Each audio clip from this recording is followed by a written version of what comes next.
Hi all, welcome back to L4 literature. ഈ ഒരു വീഡിയോയിൽ സെൻറ്റൻസ് ടൈപ്സിലെ അവസാനത്തെ 2 ടൈപ്സ് ഓഫ് സെൻറ്റൻസ് ആയിട്ടുള്ള കോംപ്ലക്സ് സെൻറ്റൻസും അതുപോലെ തന്നെ കോമ്പൗണ്ട് കോംപ്ലക്സ് സെൻറ്റൻസുമാണ് നമ്മൾ ഫോക്കസ് ചെയ്യാനായിട്ട് പോകുന്നത്. Let us begin with complex sentence. A complex sentence includes one independent clause and one or more dependent clause. That means ഒരു കോംപ്ലക്സ് സെൻറ്റൻസിൽ ഒരു ഇൻഡിപെൻഡൻറ്റ് ക്ലോസും അതുപോലെ തന്നെ ഒന്നോ അതിൽ കൂടുതലോ ഡിപ്പെൻഡൻറ്റ് ക്ലോസസും ഉണ്ടായിരിക്കുമെന്നാണ് പറഞ്ഞിട്ടുള്ളത്. അതായത് ഒരു കോംപ്ലക്സ് സെൻറ്റൻസ് ക്രിയേറ്റ് ചെയ്യാനായിട്ട് ഒരു ഇൻഡിപെൻഡൻറ്റ് ക്ലോസ് മസ്റ്റാണ്. അതിൻ്റെ കൂടെ ഒന്നിൽ കൂടുതലോ ഡിപ്പെൻഡൻറ്റ് ക്ലോസസും മസ്റ്റാണ്. അതായത് ഒരു ഇൻഡിപെൻഡൻറ്റ് ക്ലോസും ഒരു ഡിപ്പെൻഡൻറ്റ് ക്ലോസും ഷുവറായിട്ടും ഒരു കോംപ്ലക്സ് സെൻറ്റൻസിൽ ഉണ്ടെങ്കിൽ മാത്രമേ അതൊരു പെർഫെക്റ്റ് കോംപ്ലക്സ് സെൻറ്റൻസ് ആവുകയുള്ളൂ. Second point, usually a comma is used to connect an independent and dependent clause in a complex sentence. അതായത് ഒരു ഇൻഡിപെൻഡൻറ്റ് ക്ലോസും ഒരു ഡിപ്പെൻഡൻറ്റ് ക്ലോസും ലിങ്ക് ചെയ്തിട്ടാണ് ഒരു കോംപ്ലക്സ് സെൻറ്റൻസ് നമ്മൾ ക്രിയേറ്റ് ചെയ്യുന്നത്. സോ ഈ രണ്ട് ക്ലോസുകൾക്കും ഇടയിലായിട്ട് അത് രണ്ടും കണക്ട് ചെയ്യുന്ന ആ ഒരു പോയിന്റിൽ നമ്മൾ ഒരു കോമ മസ്റ്റായിട്ടും ചേർത്തിരിക്കണം. ഇനി ഈ കോമ യൂസ് ചെയ്യുന്നതിന് പകരമായിട്ട് സബോർഡിനേറ്റിംഗ് കൺജങ്ഷൻസ് യൂസ് ചെയ്തിട്ടും ഒരു കോംപ്ലക്സ് സെൻറ്റൻസ് ക്രിയേറ്റ് ചെയ്യാവുന്നതാണ്. We can also use subordinating conjunctions to connect the clauses in a complex sentence എന്ന് പറഞ്ഞിട്ടുണ്ട്. അതായത് ഒരു കോംപ്ലക്സ് സെൻറ്റൻസിലെ ഒരു ഇൻഡിപെൻഡൻറ്റ് ക്ലോസും ഡിപ്പെൻഡൻറ്റ് ക്ലോസും അല്ലെങ്കിൽ ഡിപ്പെൻഡൻറ്റ് ക്ലോസസും കമ്പൈൻ ചെയ്യുന്നതിനായിട്ട് ഒന്നുകിൽ നമുക്ക് കോമ യൂസ് ചെയ്യാം, അതല്ലെങ്കിൽ സബോർഡിനേറ്റിംഗ് കൺജങ്ഷൻസ് യൂസ് ചെയ്യാവുന്നതാണ്. ഇനി ഏതൊക്കെയാണ് ഈ സബോർഡിനേറ്റിംഗ് കൺജങ്ഷൻസ് എന്നാണ് നെക്സ്റ്റ് പറയുന്നത്. സോ ഇവിടെ ഒരു ലിസ്റ്റ് കൊടുത്തിട്ടുണ്ട്. ഇതെല്ലാം നമുക്ക് കോംപ്ലക്സ് സെൻറ്റൻസ് ക്രിയേറ്റ് ചെയ്യാനായിട്ട് യൂസ് ചെയ്യാവുന്ന സബോർഡിനേറ്റിംഗ് കൺജങ്ഷൻസ് ആണ്. ഏതൊക്കെയാണെന്ന് നോക്കി, ഒരുപാടുണ്ട്. After, as, because, before, even if, even though, if, in order to, rather than, since, that, than, whether, until, when, whenever, were, once, whereas, wherever, while, why, though, unless, so that. So ഇത്രയും words ഒക്കെ എന്താണ്, subordinating conjunctions ആണ്. ഇനിയുണ്ട് കേട്ടോ, ഇതിനേക്കാളും കൂടുതലുണ്ട്. ഇനി examples of complex sentence, അതായത് ഈ ഒരു സബോർഡിനേറ്റിംഗ് കൺജങ്ഷൻസ് ഒക്കെ യൂസ് ചെയ്തിട്ട് എങ്ങനെയാണ് നമ്മൾ ഒരു കോംപ്ലക്സ് സെൻറ്റൻസ് ക്രിയേറ്റ് ചെയ്യുന്നത് എന്നാണ് പറഞ്ഞിട്ടുള്ളത്. നമുക്ക് ഫസ്റ്റ് എക്സാമ്പിൾ ഒന്ന് നോക്കാം. She returned the earrings after she realized they were not real gold. ഈ ഒരു സെൻറ്റൻസിൽ ഇൻഡിപെൻഡൻറ്റ് ക്ലോസ് എന്ന് പറയുന്നത് ഷീ റിട്ടേൺഡ് ദ ഇയറിങ്സ് എന്നുള്ള ക്ലോസ് ആണ്. ആ ക്ലോസിൻ്റെ കൂടെ ഒരു ഡിപ്പെൻഡൻറ്റ് ക്ലോസ് ആയിട്ട് after she realized they were not real gold എന്നുള്ള ക്ലോസ് ചേർത്തപ്പോഴാണ് ഇതൊരു കോംപ്ലക്സ് സെൻറ്റൻസ് ആയിട്ട് മാറിയിട്ടുള്ളത്. ഇവിടെ ആഫ്റ്റർ എന്നുള്ളൊരു സബോർഡിനേറ്റിംഗ് കൺജങ്ഷനാണ് നമ്മൾ യൂസ് ചെയ്തിട്ടുള്ളത്. ഇനി second sentence, I didn't eat the cookies even though I was hungry.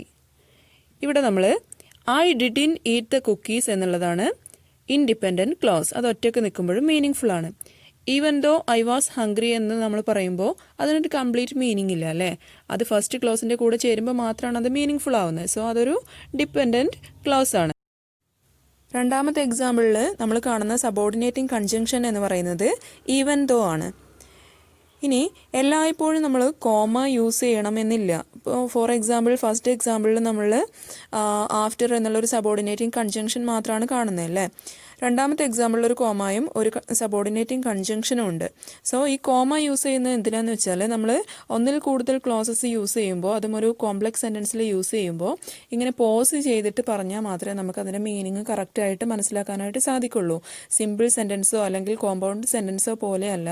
Complex sentence എന്ന് പറയുമ്പോൾ അതിൻ്റെ ടൈറ്റിലിൽ നിന്ന് തന്നെ നമുക്ക് മനസ്സിലാക്കാൻ എന്താണ്, ഇച്ചിരി കോംപ്ലക്സ് ആവില്ലേ. സോ അതിന് വേണ്ടിയിട്ടാണ് ഇങ്ങനെ പോസ് ചെയ്ത് പറയാൻ വേണ്ടിയിട്ടാണ് കോമ നമ്മൾ യൂസ് ചെയ്യുന്നത്. അതിനൊരു എക്സാമ്പിളാണ് third example. When the rain stopped, we set out for the next town where we had planned to stay the night. So ഇതാണ് തേർഡ് എക്സാമ്പിൾ. ഇവിടെ 3 ക്ലോസസ് ആണ് കമ്പൈൻ ചെയ്തിട്ടുള്ളത്. ഒരു ഇൻഡിപെൻഡൻറ്റ് ക്ലോസും 2 ഡിപ്പെൻഡൻറ്റ് ക്ലോസസും. വെൻ ദ റൈൻ സ്റ്റോപ്ഡ് എന്നുള്ളത് ഒരു dependent clause ആണ്. കാരണം വെൻ ദ റൈൻ സ്റ്റോപ്ഡ് അവിടെ എന്താണ്, ഒരു കംപ്ലീറ്റ് മീനിങ് കിട്ടുന്നില്ല അല്ലേ. അതിൻ്റെ കൂടെ എന്തോ ഒന്ന് ചേർക്കാനുണ്ട്, അപ്പോൾ മാത്രമേ അത് മീനിങ് ഫുൾ ആവുള്ളൂ. When the rain stopped we set out for the next town. അതാണ് അതിലെ independent clause. When the rain stopped we set out for the next town. രണ്ടാമത്തെ ക്ലോസ് ആണ് അതിലെ independent clause. We had plan to stay the night. ഈ അവസാനത്തെ ക്ലോസും dependent clause ആണ്. കാരണം എന്ന് വെച്ചിട്ടാണ് തുടങ്ങുന്നത് അല്ലേ. ഒരു സബോർഡിനേറ്റിംഗ് കൺജങ്ഷൻ ആണ്. അതുപോലെ തന്നെ വെൻ ദ റൈൻ സ്റ്റോപ്ഡ് അവിടെ എന്താണ്, വെൻ എന്ന് വെച്ചിട്ടാണ് തുടങ്ങുന്നത് അല്ലേ. സോ ഈ 2 ക്ലോസസും എന്താണ്, സിംഗിളായിട്ട് നിൽക്കുമ്പോൾ മീനിങ് ഫുൾ അല്ല. അതിൻ്റെ കൂടെ ഇൻഡിപെൻഡൻറ്റ് ക്ലോസ് ചേരുമ്പോൾ മാത്രമാണ് അത് മീനിങ് ഫുൾ ആവുന്നത് അല്ലേ. സോ ഈ ഒരു എക്സാമ്പിളിൽ 2 ഡിപ്പെൻഡൻറ്റ് ക്ലോസും ഒരു ഇൻഡിപെൻഡൻറ്റ് ക്ലോസും കമ്പൈൻ ചെയ്തിട്ടാണ് കോംപ്ലക്സ് സെൻറ്റൻസ് ക്രിയേറ്റ് ചെയ്തിട്ടുള്ളത്. സോ ഇത്രയാണ് കോംപ്ലക്സ് സെൻറ്റൻസിന് എക്സാമ്പിളായിട്ട് പറയാനുള്ളത്. ഒരു കോംപ്ലക്സ് സെൻറ്റൻസ് എന്ന് പറയുമ്പോൾ ഒരു ഇൻഡിപെൻഡൻറ്റ് ക്ലോസും ഒന്നോ അതിൽ കൂടുതലോ ഡിപ്പെൻഡൻറ്റ് ക്ലോസസും കമ്പൈൻ ചെയ്തിട്ടാണ് കോംപ്ലക്സ് സെൻറ്റൻസ് ക്രിയേറ്റ് ചെയ്യുന്നത്. യൂഷ്വലി നമ്മളൊരു കോമ യൂസ് ചെയ്യാറുണ്ട് ക്ലോസസ് തമ്മിൽ കമ്പൈൻ ചെയ്യാനായിട്ട്. കോമ യൂസ് ചെയ്യുന്നത് എന്തിനാണെന്ന് വെച്ചാൽ നമുക്ക് പോസ് ചെയ്ത് ഓരോ ക്ലോസിൻ്റെയും മീനിങ് കറക്റ്റായിട്ട് കിട്ടാൻ വേണ്ടിയിട്ടാണ് കോമ നമ്മൾ യൂസ് ചെയ്യുന്നത്. ഇത് കൂടാണ്ട് സബോർഡിനേറ്റിംഗ് കൺജങ്ഷൻസ് വെച്ചിട്ടും കോംപ്ലക്സ് സെൻറ്റൻസ് ക്രിയേറ്റ് ചെയ്യാറുണ്ട്. സോ ഇനി simple way to identify compound and complex sentences, അതായത് കോമ്പൗണ്ട് സെൻറ്റൻസും കോംപ്ലക്സ് സെൻറ്റൻസും എങ്ങനെയാണ് സിമ്പിളായിട്ട് നമുക്ക് മനസ്സിലാക്കിയെടുക്കാനായിട്ട് സാധിക്കുക എന്നാണ് പറയാൻ പോകുന്നത്. കോമ്പൗണ്ട് സെൻറ്റൻസ് എന്ന് പറഞ്ഞാൽ 2 independent clauses coordinating conjunctions use ചെയ്തിട്ടാണ് നമ്മൾ ക്രിയേറ്റ് ചെയ്തിട്ടുണ്ടായിരുന്നത് അല്ലേ. അല്ലെങ്കിൽ സെമി കോളൻ യൂസ് ചെയ്തിട്ടൊക്കെയാണ് ക്രിയേറ്റ് ചെയ്തിട്ടുണ്ടായിരുന്നത്. പക്ഷേ കോംപ്ലക്സ് സെൻറ്റൻസ് എന്ന് പറയുമ്പോൾ ഒരു ഇൻഡിപെൻഡൻറ്റ് ക്ലോസും ഒന്നോ അതിൽ കൂടുതലോ ഡിപ്പെൻഡൻറ്റ് ക്ലോസസും ഒരു സബോർഡിനേറ്റിംഗ് കൺജങ്ഷൻ യൂസ് ചെയ്തിട്ടാണ് നമ്മൾ ക്രിയേറ്റ് ചെയ്തിട്ടുള്ളത്. സോ നിങ്ങളൊരു സെൻറ്റൻസ് കാണുമ്പോൾ അതിൽ കോർഡിനേറ്റിംഗ് കൺജങ്ഷനാണ് കാണുന്നത് എന്നുണ്ടെങ്കിൽ അത്തരത്തിലുള്ള സെൻറ്റൻസുകളെ നമ്മൾ കോമ്പൗണ്ട് സെൻറ്റൻസ് എന്നും, സബോർഡിനേറ്റിംഗ് കൺജങ്ഷൻസ് കാണുന്ന സെൻറ്റൻസുകൾ ഉണ്ടെങ്കിൽ അത്തരത്തിലുള്ള സെൻറ്റൻസുകളെ നമ്മൾ കോംപ്ലക്സ് സെൻറ്റൻസും എന്നാണ് പറയുന്നത്. ഇനി ലാസ്റ്റ് ടൈപ്പ് ഓഫ് സെൻറ്റൻസ് ആയിട്ടുള്ള കോമ്പൗണ്ട് കോംപ്ലക്സ് സെൻറ്റൻസ് ആണ് നമ്മൾ പഠിക്കാനായിട്ട് പോകുന്നത്. ഈ ടൈറ്റിൽ കാണുമ്പോഴേ നിങ്ങൾക്ക് അറിയാൻ പറ്റും കോമ്പൗണ്ട് സെൻറ്റൻസിൻ്റെയും കോംപ്ലക്സ് സെൻറ്റൻസിൻ്റെയും ഒരു മിക്സ്ചറാണ് ഇനി വരാൻ പോകുന്ന 4ാമത്തെ ടൈപ്പ് ഓഫ് സെൻറ്റൻസ് ആയിട്ടുള്ള compound complex sentence. So, a compound complex sentence has at least 2 independent clauses and at least 1 dependent clause. So, compound sentence എന്ന് പറഞ്ഞാൽ 2 ഇൻഡിപെൻഡൻറ്റ് ക്ലോസസ് കമ്പൈൻ ചെയ്തിട്ടാണ് നമ്മൾ ക്രിയേറ്റ് ചെയ്തിട്ടുണ്ടായിരുന്നത്. അതുകൊണ്ട് തന്നെ അറ്റ്ലീസ്റ്റ് 2 ഇൻഡിപെൻഡൻറ്റ് ക്ലോസ് ഈ ഒരു സെൻറ്റൻസിൽ ഉണ്ടായിരിക്കണം. അതിൻ്റെ കൂടെ അറ്റ്ലീസ്റ്റ് 1 ഡിപ്പെൻഡൻറ്റ് ക്ലോസ്, അതായത് 2 ഇൻഡിപെൻഡൻറ്റ് ക്ലോസും ഒരു ഡിപ്പെൻഡൻറ്റ് ക്ലോസും ഇല്ലാണ്ട് കോമ്പൗണ്ട് കോംപ്ലക്സ് സെൻറ്റൻസ് ക്രിയേറ്റ് ചെയ്യാനായിട്ട് സാധിക്കില്ല. കോമ്പൗണ്ട് സെൻറ്റൻസിൻ്റെയും കോംപ്ലക്സ് സെൻറ്റൻസിൻ്റെയും ഫീച്ചേഴ്സ് നമ്മൾ ഇതിൽ കൊണ്ടുവരണം എന്നാണ് പറഞ്ഞിട്ടുള്ളത്.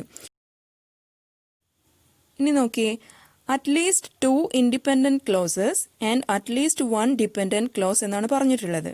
അതായത് 2 ഇൻഡിപെൻഡൻറ്റ് ക്ലോസിൻ്റെ കൂടെ അറ്റ്ലീസ്റ്റ് 1 ഡിപ്പെൻഡൻറ്റ് ക്ലോസ്, അതായത് 2 ഇൻഡിപെൻഡൻറ്റ് ക്ലോസിൻ്റെ കൂടെ ഒരു ഡിപ്പെൻഡൻറ്റ് ക്ലോസ് മസ്റ്റായിട്ടും ചേർത്താൽ മാത്രമേ കോമ്പൗണ്ട് കോംപ്ലക്സ് സെൻറ്റൻസ് ആവുകയുള്ളൂ എന്നാണ് പറഞ്ഞിട്ടുള്ളത്. For example, Kate doesn't like cartoons because they are loud, so she doesn't watch dum. ഇവിടെ ഏതൊക്കെയാണ് ഇൻഡിപെൻഡൻറ്റ് ക്ലോസസ്, ഏതാണ് ഡിപ്പെൻഡൻറ്റ് ക്ലോസ് എന്നാണ് കണ്ടെത്തേണ്ടത്. 3 ക്ലോസസ് ആണ് ഈ ഒരു സെൻറ്റൻസിലുള്ളത്. നമുക്ക് നോക്കാം ഏതാണ് ഇൻഡിപെൻഡൻറ്റ് ക്ലോസസ് എന്നുള്ളത്. കെയ്റ്റ് ഡസൻറ്റ് ലൈക്ക് കാർട്ടൂൺസ് എന്നുള്ളതാണ് ഇതിലെ ഒരു ഇൻഡിപെൻഡൻറ്റ് ക്ലോസ്. രണ്ടാമത്തെ clause because they are loud എന്നാണല്ലേ, അത് അതിലെ ഡിപ്പെൻഡൻറ്റ് ക്ലോസ് ആണ്. ഷീ ഡസൻറ്റ് വാച്ച് ദം എന്നുള്ളതാണ് രണ്ടാമത്തെ ഇൻഡിപെൻഡൻറ്റ് ക്ലോസ്. ഇനി ഈ സോ എന്നുള്ളൊരു വേർഡ് ഉണ്ട് അല്ലേ, എന്തായിരുന്നു അത്? നമ്മൾ കോമ്പൗണ്ട് സെൻറ്റൻസ് പഠിച്ചപ്പോൾ പറഞ്ഞിട്ടുണ്ടായിരുന്നു ഒരു അക്രോണിം പറഞ്ഞിട്ടുണ്ടായിരുന്നു അല്ലേ, ഫാൻ ബോയ്സ് എന്ന് പറയുന്ന ഒരു അക്രോണിം പറഞ്ഞിട്ടുണ്ടായിരുന്നു. അതിൽ അവസാനത്തെ എസ് എന്ന് പറയുന്ന ലെറ്ററാണ് ഇവിടെ കൊടുത്തിട്ടുള്ളത്. സോ എന്ന് പറയുന്ന കോർഡിനേറ്റിംഗ് കൺജങ്ഷൻ്റെ അക്രോണിം ആയിരുന്നു അതിൽ എസ് എന്ന് പറയുന്നത്. സോ എന്ന് പറയുന്ന ഒരു കോർഡിനേറ്റിംഗ് കൺജങ്ഷൻ ആണ് നമ്മളിവിടെ യൂസ് ചെയ്തിട്ടുള്ളത്. നമ്മൾ ഓൾറെഡി പറഞ്ഞിട്ടുണ്ടായിരുന്നു കോമ്പൗണ്ട് സെൻറ്റൻസ് എന്ന് പറയുമ്പോൾ കോർഡിനേറ്റിംഗ് കൺജങ്ഷൻസ് ആണ് നമ്മൾ യൂസ് ചെയ്യാമെന്ന് പറഞ്ഞിട്ടുണ്ടായിരുന്നു അല്ലേ. അതിലെ സോ എന്ന് പറയുന്ന കോർഡിനേറ്റിംഗ് കൺജങ്ഷനാണ് ഇവിടെ കൊടുത്തിട്ടുള്ളത്. ഇവിടെ 2 ഇൻഡിപെൻഡൻറ്റ് ക്ലോസസ് ആണുള്ളത്. കെയ്റ്റ് ഡസൻ ലൈക്ക് കാർട്ടൂൺസ് എന്നുള്ളതും ഷീ ഡസൻ വാച്ച് ദം എന്നുള്ളതുമാണ് 2 ഇൻഡിപെൻഡൻറ്റ് ക്ലോസസ്. അതിൻ്റെ കൂടെ ബിക്കോസ് ദേ ആർ ലൗഡ് എന്ന് പറയുന്ന ഡിപ്പെൻഡൻറ്റ് ക്ലോസ് കൂടെ ചേർത്ത് സോ എന്ന് പറയുന്ന കോർഡിനേറ്റിംഗ് കൺജങ്ഷനും കൂടെ ഇവിടെ ചേർത്തിട്ടുണ്ട്. ഇതെല്ലാം കൂടെ ചേർത്തപ്പോഴാണ് ഇതൊരു കോമ്പൗണ്ട് കോംപ്ലക്സ് സെൻറ്റൻസ് ആയി മാറിയിട്ടുള്ളത്. ചുരുക്കി പറഞ്ഞാൽ 2 ഇൻഡിപെൻഡൻറ്റ് ക്ലോസസും ഒരു ഡിപ്പെൻഡൻറ്റ് ക്ലോസും കൂടെ ചേർന്നാൽ മാത്രമേ കോമ്പൗണ്ട് കോംപ്ലക്സ് സെൻറ്റൻസ് ആവുകയുള്ളൂ എന്നാണ് ഷോർട്ട്. ഇനി ലാസ്റ്റ് എക്സാമ്പിൾ നോക്കിയേ. Usually I take a walk every day while the sun sets but it was raining today. ഇനി ഇതിൽ ഏതാണ് ഇൻഡിപെൻഡൻറ്റ് ഏതാണ് ഡിപ്പെൻഡൻറ്റ് ക്ലോസ് എന്ന് ഐഡൻറ്റിഫൈ ചെയ്യണം. Usually I take a walk every day while the sun sets but it was raining today. ഇവിടെ usually I take a walk every day എന്നുള്ളതാണ് independent close. Because അത് ഒറ്റയ്ക്ക് നിൽക്കുമ്പോഴും മീനിങ് ഫുൾ ആണ്. രണ്ടാമത്തെ close നോക്കിയേ. വൈൽ ദ സൺ സെറ്റ്സ് അത് meaning full അല്ല. അതിൻ്റെ കൂടെ ഫസ്റ്റ് ക്ലോസ് ചേരുമ്പോൾ മാത്രമേ അത് മീനിങ് ഫുൾ ആവുന്നുള്ളൂ അല്ലേ. വൈൽ ദ സൺ സെറ്റ്സ് എന്നുള്ളത് ഒരു ഡിപ്പെൻഡൻറ്റ് ക്ലോസ് ആണ്. But it was raining today. It was raining today എന്നുള്ളതും ഒരു ഇൻഡിപെൻഡൻറ്റ് ക്ലോസ് ആണ്. അതിൻ്റെ കൂടെ ബട്ട് എന്നുള്ളൊരു കോർഡിനേറ്റിംഗ് കൺജങ്ഷൻ നമ്മൾ യൂസ് ചെയ്തിട്ടുണ്ട്. അപ്പോൾ ഈ ഒരു സെൻറ്റൻസ് എന്ന് പറയുന്നത് ഒരു സബോർഡിനേറ്റിംഗ് കൺജങ്ഷൻ്റെയും ഒരു കോർഡിനേറ്റിംഗ് കൺജങ്ഷൻ്റെയും ഒരു മിക്സ്ചറാണ്. അതുപോലെ തന്നെ ഫസ്റ്റ് സെൻറ്റൻസിലും ഒരു കോർഡിനേറ്റിംഗ് കൺജങ്ഷനും ഒരു സബോർഡിനേറ്റിംഗ് കൺജങ്ഷനും കാണുന്നുണ്ടല്ലേ. അതെന്താണെന്ന് വെച്ചാൽ കോമ്പൗണ്ട് കോംപ്ലക്സ് എന്നാണ് നമ്മളുടെ സെൻറ്റൻസിൻ്റെ പേര്. അപ്പോൾ കോമ്പൗണ്ട് സെൻറ്റൻസിൽ നമ്മൾ യൂസ് ചെയ്യുന്നതാണ് കോർഡിനേറ്റിംഗ് കൺജങ്ഷൻസ്, കോംപ്ലക്സ് സെൻറ്റൻസിൽ നമ്മൾ യൂസ് ചെയ്യുന്നതാണ് സബോർഡിനേറ്റിംഗ് കൺജങ്ഷൻ അല്ലേ. അപ്പോൾ കോമ്പൗണ്ട് കോംപ്ലക്സ് സെൻറ്റൻസിൽ ഇതിൻ്റെ രണ്ടിൻ്റെയും എലമെൻറ്റ്സ് നമുക്ക് കാണാനായിട്ട് സാധിക്കുമെന്ന് പറഞ്ഞിട്ടുണ്ടായിരുന്നു. സോ ഈ 2 സെൻറ്റൻസിലെയും ഇൻഡിപെൻഡൻറ്റ് ക്ലോസസും ഡിപ്പെൻഡൻറ്റ് ക്ലോസും നമ്മൾ ഐഡൻറ്റിഫൈ ചെയ്ത് കഴിഞ്ഞു. അപ്പോൾ ഇതാണ് കോമ്പൗണ്ട് കോംപ്ലക്സ് സെൻറ്റൻസ് എന്ന് പറഞ്ഞാൽ. ഇനി നമ്മൾ 4 ടൈപ്പ് ഓഫ് സെൻറ്റൻസ് ആണ് പഠിച്ചിട്ടുള്ളത്. അതിൻ്റെ എല്ലാത്തിൻ്റെയും ഒരു സമ്മപ്പാണ് ഇവിടെ കൊടുത്തിട്ടുള്ളത്. There are 4 types of sentence: simple, compound, complex, compound complex. Simple sentence has only one independent clause. Compound sentence includes 2 or more independent clauses with a coordinating conjunction. Complex sentence consists of an independent clause and 1 or more dependent clause. Compound complex sentence includes at least 2 independent clauses and at least 1 dependent clause. 4 type of sentence ആണുള്ളത്. Simple, compound, complex, compound complex. Simple sentence എന്ന് പറയുമ്പോൾ ഒരു independent close മാത്രമാണ് കാണാനായിട്ട് സാധിക്കുക. Compound sentence ആകുമ്പോൾ 2 or more independent clauses with a coordinating conjunction. 2 അതിൽ കൂടുതലോ ഇൻഡിപെൻഡൻറ്റ് ക്ലോസസ് ഒരു കോർഡിനേറ്റിംഗ് കൺജങ്ഷൻ്റെ സഹായത്തോടു കൂടെ കമ്പൈൻ ചെയ്തിട്ടുണ്ടാവും. കോംപ്ലക്സ് സെൻറ്റൻസ് എന്ന് പറയുമ്പോൾ ഒരു ഇൻഡിപെൻഡൻറ്റ് ക്ലോസും 1 അതിൽ കൂടുതലോ ഡിപ്പെൻഡൻറ്റ് ക്ലോസസുമാണ് കാണാനായിട്ട് സാധിക്കുക. കോമ്പൗണ്ട് കോംപ്ലക്സ് സെൻറ്റൻസ് എന്ന് പറയുമ്പോൾ 2 ഇൻഡിപെൻഡൻറ്റ് ക്ലോസസും 1 അതിൽ കൂടുതലോ ഡിപ്പെൻഡൻറ്റ് ക്ലോസസുമാണ് കാണാനായിട്ട് സാധിക്കുക.